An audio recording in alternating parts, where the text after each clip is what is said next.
की मुख्यमंत्री पद दिल्यामुळे आणि हिंदुत्व असलेलं ते हिंदुत्व भाजप अनेक टीका करते, मात्र ज्यांनी दगा केलाय असे हिंदूच असू शकत नाही असं देखील शंकराचार्य म्हणतात. ज्योतिर्मठाचे आदरणीय शंकराचार्य अविमुक्तेश्वरानंदजी हे मुंबईत होते आणि त्यांच्या मुंबई दौऱ्यात ते काल मातोश्रीवर त्यांचं आगमन झालं. हिंदुहृदय सम्राट शिवसेना प्रमुख बाळासाहेब ठाकरे यांच्या वास्तूत त्यांची येण्याची इच्छा होती आणि शिवसेना पक्षप्रमुख उद्धव ठाकरे यांनाही त्यांना भेटायचं होतं. काल ते त्यांच्या सर्व शिष्यांसह मातोश्रीवर आले आणि मातोश्रीत त्यांचं हिंदू संस्कार, परंपरा, रीतिरिवाज यानुसार स्वागत करण्यात आलं. त्यासाठी मातोश्रीवर काल विशेष व्यवस्था करण्यात आली होती. हिंदू धर्मानुसार शंकराचार्यांचं स्वागत ज्या धार्मिक शिष्टाचारानुसार करायला हवं त्या पद्धतीनं त्यांचं स्वागत आम्ही केलं. त्यांनी माननीय उद्धव साहेबांना, संपूर्ण ठाकरे परिवाराला, शिवसेनेला आशीर्वाद दिले. काही काळ चर्चाही केली. त्यानंतर त्यांनी मीडियाशी संवाद साधताना त्यांनी सांगितलं की उद्धव ठाकरे शिवसेना पक्ष प्रमुख यांच्या बाबतीत विश्वासघात झाला आणि हिंदू धर्मात विश्वासघाताला आणि फसवणुकीला स्थान नाही. हिंदू धर्म असं मत त्यांनी व्यक्त केल्यावरती म्हणजे उद्धवजींना मुख्यमंत्री पदावरून विश्वासघातानं दूर केलं, त्यांचा पक्ष विश्वासघातानं फोडण्यात आला. हे आपल्या हिंदू धर्माचे सर्वोच्च धर्मगुरू शंकराचार्य सांगतात. याबाबत काही लोकांच्या पोटामध्ये पोळसुळ उठला असेल, टीका टिप्पणी केली असेल, याचा अर्थ असा आहे की त्यांना हिंदुत्व मान्य नाही. हिंदू धर्माचे शिखर पुरुष धर्मगुरू शंकराचार्यांची भूमिका मान्य नाही.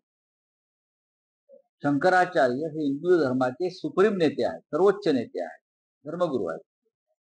त्यांनी त्यांच्या भावना व्यक्त केल्या आणि त्या योग्य भावना आहेत, त्या समस्त जनतेच्या भावना आहेत असं मी मानतो. आता तुम्ही शंकराचार्यांना खोटं ठरवणार असाल तर त्याविषयी मला आश्चर्य वाटणार नाही, कारण संपूर्ण तुमचा डोळा खोटेपणा आहे. आपण पाहिलं असेल, ह्याच शंकराचार्यांसमोर 2 दिवसापूर्वी एका सोहळ्यामध्ये नरेंद्र मोदी यांनी झुकून त्यांना नमस्कार केला आणि त्यांनी शंकराचार्यांचा आशीर्वाद घेतलेला आहे. न्यायालयामध्ये आमचा खटला सुरू आहे घटनाबाह्य सरकारच्या विरोधात. तो चालेल तेव्हा चालेल, पण आदरणीय शंकराचार्यांनी आम्हाला जो आशीर्वाद दिला आणि आमच्यावरच्या अन्यायासंदर्भात जी खंत व्यक्त केली ती आमच्यासाठी मोठी. एक प्रकारचे भाजपला चपराकच आहे का? मी याच्यावरती राजकीय भाष्य करणार नाही. शंकराचार्यांनी सुद्धा राजकीय भाष्य केलेलं नाही. शंकराचार्यांनी फक्त त्यांचं मन मोकळं केलं, कारण शिवसेना हिंदुहृदय सम्राट बाळासाहेब ठाकरे यांनी निर्माण केलेली शिवसेना, ज्याचं नेतृत्व उद्धव ठाकरे करत होते किंवा करता आहे, त्या शिवसेनेचा विश्वासघाताने कसा तुकडा पाडला याला हिंदुत्व म्हणता येणार नाही. हा हिंदूंचा विश्वासघात आहे, अशा प्रकारच्या भावना शंकराचार्यांनी व्यक्त केल्या.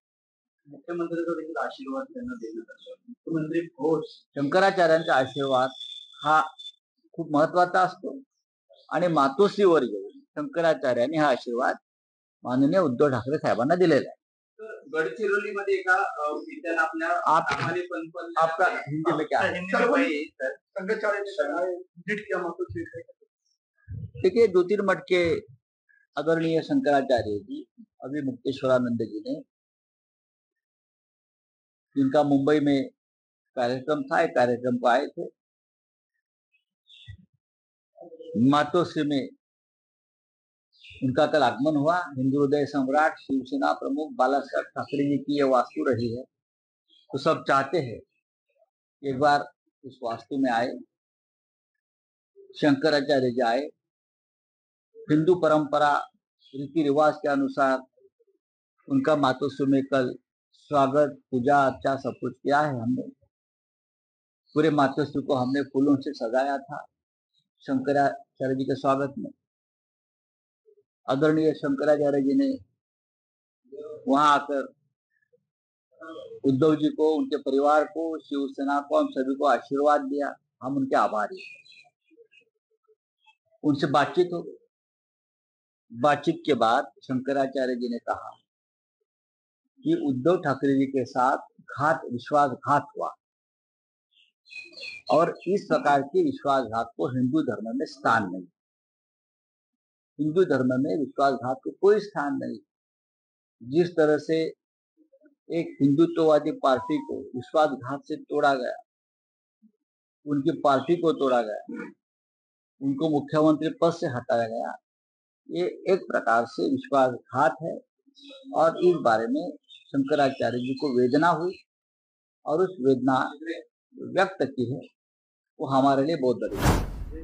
निरूपम कहते हैं कि ऐसे राजाओं को राजनीतिक भाष्य करने से बचना चाहिए। ये वहां गए, ये इनका व्यक्तिगत चीजें। देखिए, कौन क्या बोलता है, क्या है, इस बारे में मैं टिप्पणी नहीं करूंगा।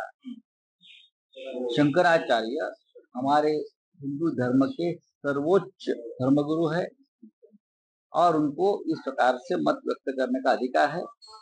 जब राम मंदिर की प्राण प्रतिष्ठा हो रही थी, तब भी शंकराचार्य जी ने अपना मत व्यक्त किया था कि किस गलत तरीके से राम मंदिर में प्राण प्रतिष्ठा मूर्ति की हो रही है और वहां कैसा राजनीतिक काम चल रहा है।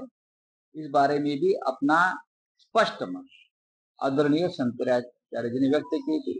शंकराचार्य जी ने अगर उद्धव जी को आशीर्वाद दिया है तो किसी को नहीं, जो आशीर्वाद दिया है तो मुझे लगता है उसको किसी को दुख होने की जरूरत नहीं है।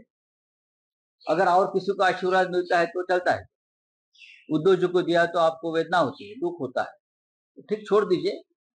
हम शंकराचार्य जी के आभारी। छगन भुजबळांना पुन्हा आता भेट घेतली शरद पवारांबरोबर, कुठेतरी अस्वस्थ दिसतात का? एकीकडे जरांगेंचा आनंद. महाराष्ट्रात अस्वस्थ आहे,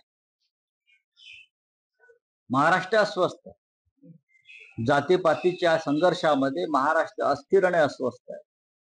त्याच्यामुळे सगळ्या प्रमुख राजकीय पक्षांच्या नेत्यांनी एकत्र येऊन महाराष्ट्राला दिशा देण्याची गरज आहे।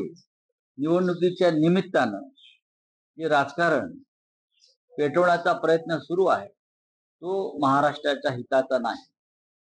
शरद पवार हे ज्येष्ठ नेते आहेत, या राज्याचे मार्गदर्शक आहेत आणि त्यांचं मार्गदर्शन आम्हाला सदैव मिळावं। धन्यवाद।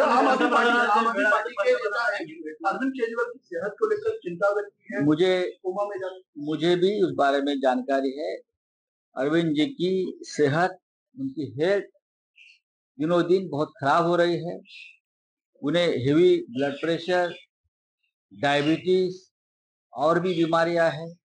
उनको ईडी ने जमानत दी है, फिर भी उनको जेल में रखा है। ये एक साजिश है।